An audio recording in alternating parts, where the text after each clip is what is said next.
다 함께 사도신경으로 우리의 신앙을 고백함으로 3월 17일 화요일 사순절 기도회를 시작하겠습니다. 나는 전능하신 아버지 하나님, 천지의 창조주를 믿습니다. 나는 그의 유일하신 아들 우리 주 예수 그리스도를 믿습니다. 그는 성령으로 잉태되어 동정녀 마리아에게서 나시고 본디오 빌라도에게 고난을 받아 십자가에 못 박혀 죽으시고 장사된 지 사흘 만에 죽은 자 가운데서 다시 살아나셨으며 하늘에 오르시어 전능하신 아버지 하나님 우편에 앉아 계시다가 거기로부터 살아있는 자와 죽은 자를 심판하러 오십니다. 나는 성령을 믿으며 거룩한 공교회와 성도의 교제와 죄를 용서받는 것과 몸의 부활과 영생을 믿습니다.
그 신령한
가지고 가면 슬픈 마음이 위로받네.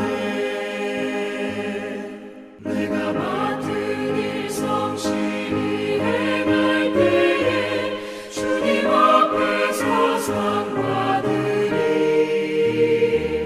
주가 베푸신 은혜를 감사하며 너 십자가 지고 가라. 참 기쁜 마음으로 십자가 지고 가라. 내가 기쁘게 십자가 지고 가면 슬픈 마음이 위로받네.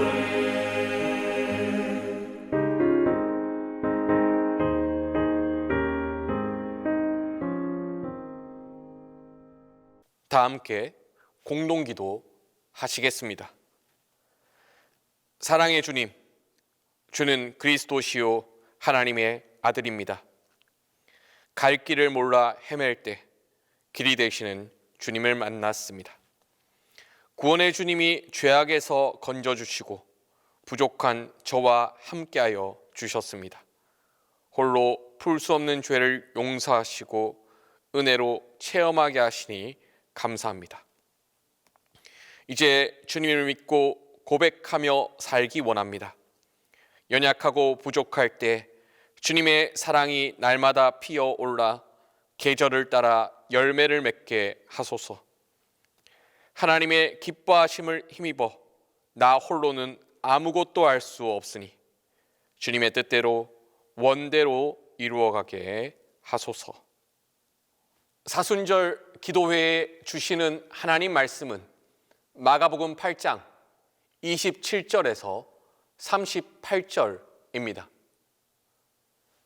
예수와 제자들이 빌립보 가이사랴 여러 마을로 나가실새 길에서 제자들에게 물어 이르시되 사람들이 나를 누구라고 하느냐?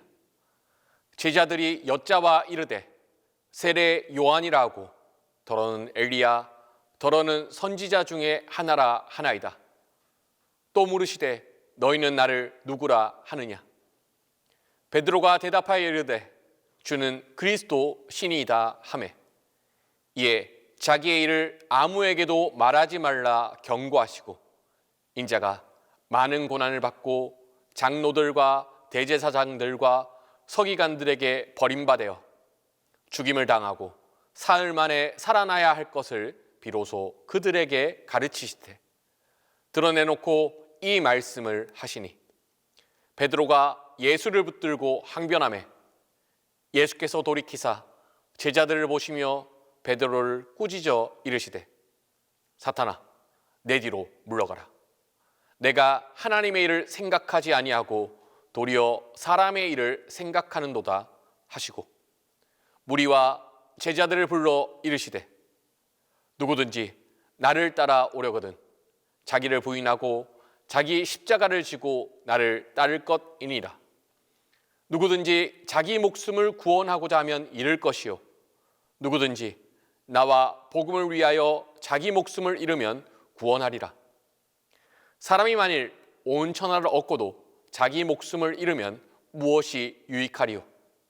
사람이 무엇을 주고 자기 목숨과 바꾸겠느냐? 누구든지 이 음란하고 죄 많은 세대에서 나와 내 말을 부끄러워하면 인자도 아버지의 영광으로 거룩한 천사들과 함께 올 때에 그 사람을 부끄러워하리라.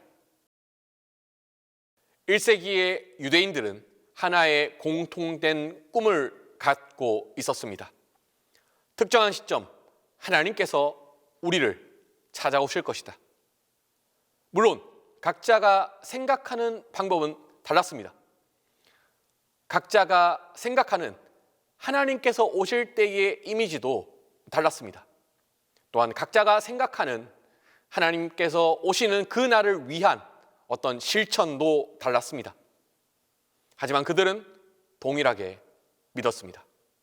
특정한 시점 하나님께서 우리를 찾아오실 것이다. 하여 이사야 예언자는 이렇게 선언했습니다. 너희는 광야에서 여호와의 길을 예비하라. 사막에서 우리 하나님의 대로를 평탄하게 하라. 광야에 길이 생겨납니다. 사막에 대로가 생겨납니다. 그리고 그 길을 통하여 하나님께서 직접 우리 가운데 찾아오실 것입니다. 마가복음은 이러한 공통된 하나의 거대한 꿈에 기반하여 이야기를 풀어나가고 있습니다. 세례 요한의 외침을 이 이사야의 외침과 연결지는 것이죠. 마가복음에 따르면 세례 요한은 단지 회개하라 외칠 뿐이었습니다. 하나님 나라가 곧 도래할 것이니 그에 걸맞게 회개하라 외칠 뿐이었습니다. 하지만 마가복음은 세례 요한의 외침을 여호와의 길을 준비하는 사자의 목소리로 해석합니다. 세례 요한의 회개하라 후에 등장한 이 예수님의 모습을 보여주며 여호와의 길, 이 하나님의 대로 가운데 오시는 그분 예수님께서 바로 우리 가운데 걸어오시는 하나님이심을 들려주고 있습니다. 어려운 이야기입니다. 어려운 이야기죠. 오늘날 우리는 너무도 쉽게 예수는 하나님이라고 고백합니다. 하지만 정작 이를 무슨 뜻인지 곱씹고 생각하고 고민하며 이해하는 사람들은 극히 드물죠. 인간이 하나님이라는 이야기, 하나님이 인간으로 오셨다는 이야기는 난해합니다. 받아들이기도 쉽지 않고 이해하기도 쉽지 않습니다. 예수를 믿지만, 교회를 다니고 있지만 그 말이 무슨 말인지 참 이해가 가지 않습니다. 1세기의 유대인 또한 더더욱 그랬겠죠. 1세기의 유대인 또한 더더욱 그랬을 겁니다. 자신의 눈앞에 있는 한 사람, 요셉과 마리아의 아들로 알려진 눈앞에 있는 한 사람, 그 사람이 하나님이라고 믿기 어려운 일입니다. 기적을 행했다 하더라도 그가 하나님이라고 믿기는 힘듭니다.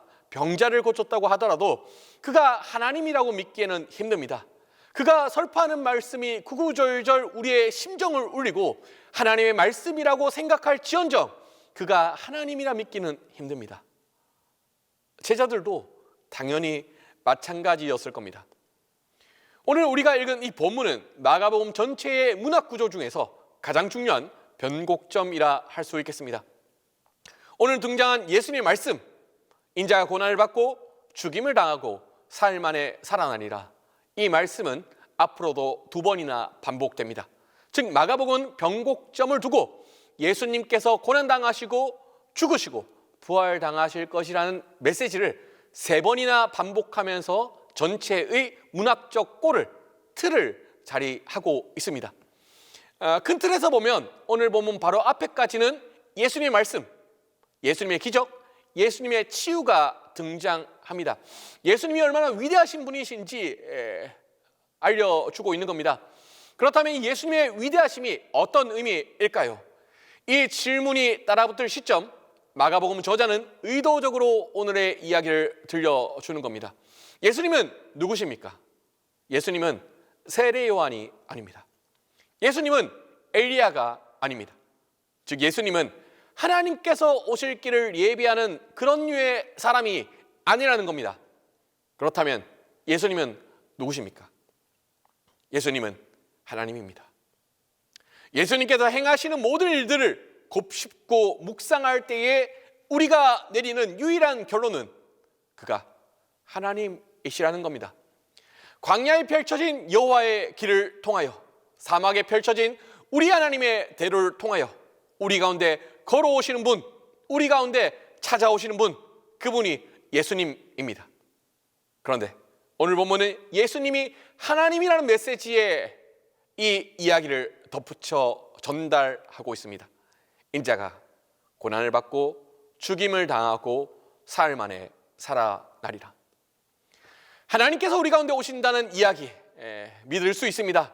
소망할 수 있습니다. 하지만 하나님께서 고난당하신다는 이야기, 하나님께서 죽으신다는 이야기, 그리고 죽음 이후에 부활하신다는 이야기, 그 어떤 유대인들도 감히 유추할 수 없는 그런 류의 파격적인 이야기였습니다. 물론 이사야 예언자는 고난당하는 종에 대한 이야기를 설파한 적이 있습니다. 고난을 통해 이스라엘 백성들을 대속하고 고난을 통해 이스라엘 백성들을 정결하게 만드는 고난당하는 종에 대한 이야기를 한 적은 있습니다. 하지만 하나님이 그 고난당하는 종이라는 이야기를 한 적은 없었습니다. 따라서 이스라엘 백성들은 상상조차 할 수 없었습니다. 하나님께서 오셨고 하나님께서 고난당하시고 하나님께서 죽으시고 하나님께서 부활하신다는 이야기. 그때 마가복음이 선언합니다. 예수는 하나님이십니다. 예수는 고난당하시고 죽으시고 부활하실 것입니다. 이 메시지는 당시 사람들이 하나님 오실 날을 기대하며 꿈꾸고 소망했던 모든 밑그림들을 배기합니다. 그들은 하나님께서 오시면 이방 제국들을 박살내 버릴 것이라 생각했습니다. 하나님 오시면 이스라엘 왕국들이 새롭게 건립되고 부와 권세를 누리게 될 것이라 생각했습니다. 하지만 오늘 성경은 말합니다. 하나님 오시면 인간에 의해 고난당할 것이다. 하나님 오시면 인간에 의해 죽임당할 것이다. 그리고 부활하실 것이다. 오늘 이야기는 하나님에 대한 이야기입니다. 우리가 믿는 하나님은 힘으로 구원하시는 분이 아닙니다. 우리가 믿는 하나님은 능력과 불을 통해 구원하시는 분이 아닙니다. 우리가 믿는 하나님은 사랑으로 구원하시는 분입니다. 자기 희생으로 구원하시는 분입니다. 수치와 모욕과 버림을 감내하시면서 구원하시는 분입니다. 하여 하나님 믿는 우리들은 고백합니다. 세상을 힘으로는 구원할 수 없다고. 세상을 능력으로는 구원할 수 없다고. 세상을 부로는 구원할 수 없다고. 우리가 믿는 하나님, 그 하나님에 의하면 세상을 구원할 유일한 방법은 사랑입니다. 자기 희생입니다. 수치와 모욕과 버림을 감내하는 방법으로 세상을 구원합니다. 따라서 예수님을 따르는 우리 제자들은, 하나님께서 오신 길을 따라 걸어야 하는 우리 그리스도인들은 이 거룩한 명령 앞에 서게 됩니다. 누구든지 나를 따라 오려거든 자기를 부인하고 자기 십자가를 지고 나를 따를 것이니라. 세상을 구원하고자 한다면 우리는 예수님의 길을 따라 걸어야 합니다. 사랑의 길, 자기 희생의 길, 수치와 모욕과 버림을 감내하는 길. 하나님께서 우리 가운데 십자가로 오셨습니다. 우리 또한 하나님 따라 십자가로 가야겠습니다. 기도하겠습니다. 살아계신 하나님, 하나님은 우리 가운데 사랑으로 오셨습니다. 자기 희생으로 오셨습니다. 수치와 모욕과 버림을 감내하면서 오셨습니다. 우리 또한 하나님께서 걸어가신 그 길을 따라 걷게 하여 주십시오. 하여 사랑의 길, 자기 희생의 길, 수치와 모욕과 버림을 감내하는 길, 그 길 위에서 하나님 따르는, 예수님 따르는 제자의 삶을 증명하게 하여 주십시오. 감사합니다. 예수님의 이름으로 기도드립니다. 이제는 주님께서 가르쳐 주신 기도를 다 함께 하오니, 하늘에 계신 우리 아버지, 아버지의 이름을 거룩하게 하시며 아버지의 나라가 오게 하시며 아버지의 뜻이 하늘에서와 같이 땅에서도 이루어지게 하소서.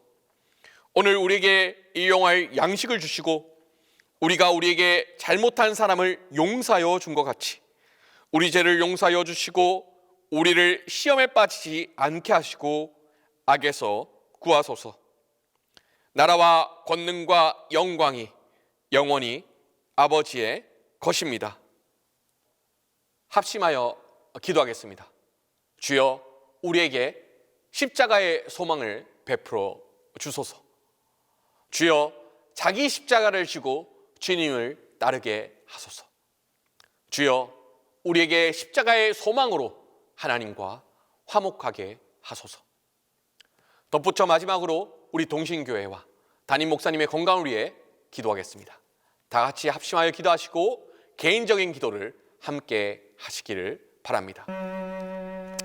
살아계신 하나님, 우리 가운데 십자가의 소망을 베풀어 주십시오. 사랑과 자기 희생과 수치와 버림과 그 고난을 통하여서 걸어가신 그 십자가의 길을 묵상하며 그 십자가의 길이 우리 가운데 참된 소망이 되었음을 우리로 알게 하여 주십시오. 그리하여서 그 십자가 위에서 주님의 고난과 주님의 희생과 주님의 죽음 위에서 우리가 진정한 주님의 소망을 발견할 수 있도록 우리를 인도하여 주십시오. 또한 하나님, 그 참으로 우리 가운데 소망 되시는 그 십자가를 바라보며 우리 또한 십자가의 길을 따라 걷게 하여 주십시오. 그 십자가의 길을 따라 걸을 때, 참된 소망의 길을 따라 걸을 때에 우리 삶 가운데, 또한 우리가 속한 교회 가운데, 우리가 속한 가정 가운데 하나님의 구원의 빛이, 구원의 영광이 우리 가운데 목도할 수 있도록 그 길을 인도하여 주십시오. 또한 하나님, 우리 가운데 그 십자가의 소망으로 우리 가운데 찾아오셨으니 그 주님과 더불어서 화목하게 하여 주십시오. 주님과 더불어 평화를 누리게 하여 주십시오. 주님과 화해할 수 있게 하여 주십시오. 더 나아가 주님과 화해함을 통하여서 사람들과 화해할 수 있게 하여 주시고 이 세상과 화해할 수 있게 하여 주시고 무엇보다 나 자신과 화해할 수 있도록 주님께서 인도하여 주십시오. 또한 하나님, 우리 사순절 기간을 지내고 있습니다. 이 사순절 기간 동안 우리 동신교회가 더욱더 성결하여 주시고 더욱더 하나님께서 기뻐하시는 교회 될 수 있도록 주님께서 인도하여 주십시오. 덧붙여 우리 담임 목사님의 건강을 위하여 기도합니다. 하나님 함께하여 주십시오. 요 라파야 하나님 함께하여 주십시오. 붙들어 주시고 늘 강건히 주님께서 곁에서 붙들어 주십시오.